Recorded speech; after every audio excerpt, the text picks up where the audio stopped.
जीवन उभं करणारे दौलत नाना आणि लिंगायत समाजाचे शिवानंद स्वामी हैबतपुरेकर ही सगळी मंडळी शस्त्रपूजन करतायत।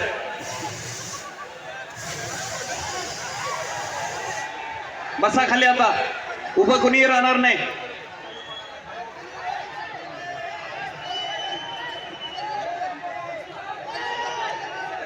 आपल्या आरेवाडीच्या मनातनं आता जी मंडळी आलेत त्या सर्वांना माझी विनंती आहे, वकील साहेब आपण आलात, आपलं स्वागत आहे।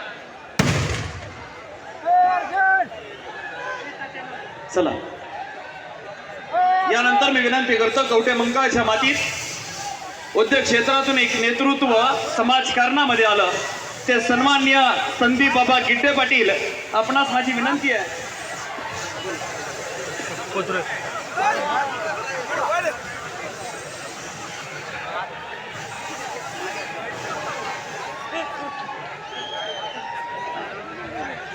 आदरणीय गोपीचंदजी पडळकर साहेबांचा सन्मान मायाका चिंचणी देवस्थानचे पुजारी या ठिकाणी आले आहेत आणि ते सन्मान करतायत। जरा टाळ्या झाल्या पाहिजेत या सन्मानासाठी।